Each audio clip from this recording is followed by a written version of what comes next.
Bismillahirrahmanirrahim. Assalamualaikum warahmatullahi wabarakatuh. Waalaikumsalam warahmatullahi wabarakatuh. Alhamdulillahirabbil alamin wassalatu wassalamu ala asrofil anbiya'i wal mursalin sayyidina Muhammadin wa ala alihi wa sahbihi ajmain. Rabbi ishrah li sadri wa yassir li amri wahlul 'uqdatam min lisani yafqahu qawli. Amma ba'd. Yang terhormat Ketua Majelis Ta'lim Al-Mukarramah Ibu Irmawati, yang kami hormati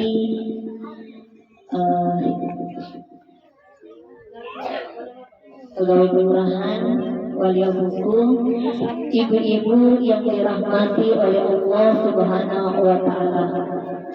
Mari senantiasa selalu kita memanjatkan puji syukur kehadirat Allah Subhanahu wa Ta'ala, karena atas limpahan rahmat, taufik dan hidayahnya kepada kita semua, sehingga kita masih diberi kesehatan, kekuatan dan kesempatan oleh Allah untuk kita sama-sama mengikuti pengajian rutin kita setiap Sabtu sorenya. Salawat serta salam senantiasa kita haturkan kepada junjungan kita Nabi besar Muhammad SAW, Nabi yang diutus ke dunia ini sebagai rahmatan lil alamin. Ibu-ibu yang dimuliakan oleh Allah, saya mohon izin kepada ibu-ibu kader, ya, di sini banyak kader ya, tapi kultum saya pada sore hari ini menyangkut tentang stunting ya. Jadi memang pemerintah saat ini gencar-gencarnya melakukan kegiatan sosialisasi tentang penurunan stunting. Untuk kader posyandu yang ada di Waliabuku ini mungkin tidak ada ya, kalau di Waliabuku ya Ibu Haji tidak ada, mudah-mudahan kita tidak ada, tapi ya jadi ini stunting ini memang adalah kondisi gagal pertumbuhan pada anak ya. Ini jadi memang itu akibatnya karena kekurangan gizi. Mungkin seperti itu ya. Maaf Ibu kader dengan yang ahli gizi, kayaknya ada juga sarjana ahli gizi depan saya ini. Jadi itu stunting itu adalah kondisi gagal pertumbuhan pada anak, itu diakibatkan karena kekurangan gizi yang dalam waktu lama ya, seperti itu, sehingga pertumbuhan anak itu menjadi kerdil ya, tidak tumbuh tinggi. Tapi jangan bilang karena saya kecil, sama dengan Ibu Haji yang saya kecil, bukan berarti saya stuntingnya Ibu. Saya orang kecil belum tentu stunting, tapi stunting sudah pasti kecil ya, begitu, seperti itu. Nah, ini kenapa diadakan selalu sosialisasi stunting, karena pada tahun 2015 ya, Indonesia itu tertinggi di bawah ya, di bawah, pokoknya tertinggi angka stuntingnya. Makanya kita berusaha sekarang untuk menurunkan itu ya. Seandainya kita tertinggi yang baik-baik tidak apa-apa, tapi ini kesannya jadi makanya sekarang digalakkan untuk penurunan stunting ini.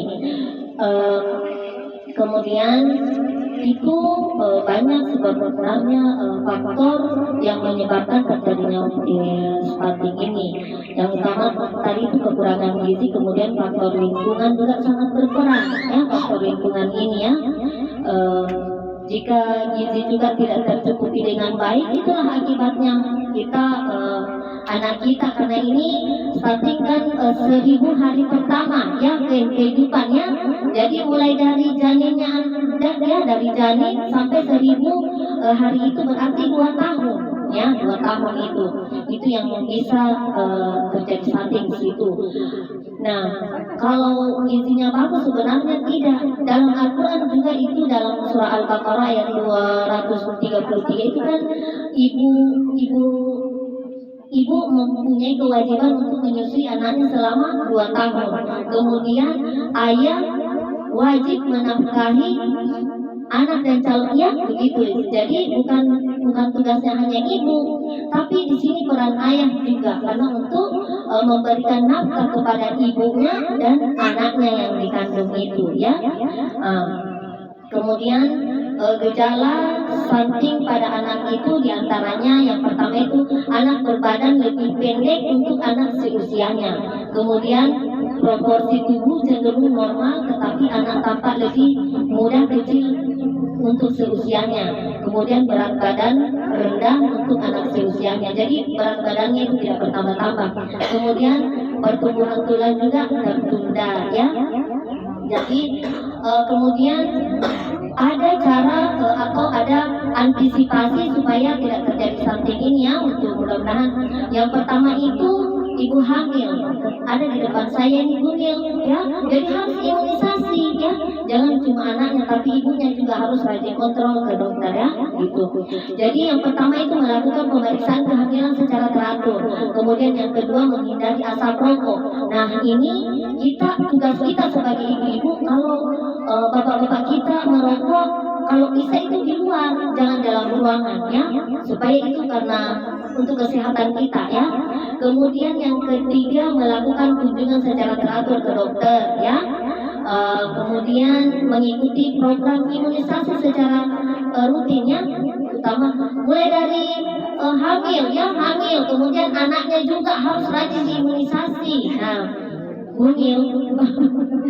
Kemudian yang kelima memberi ASI eksklusif ya selama 2 tahun ya,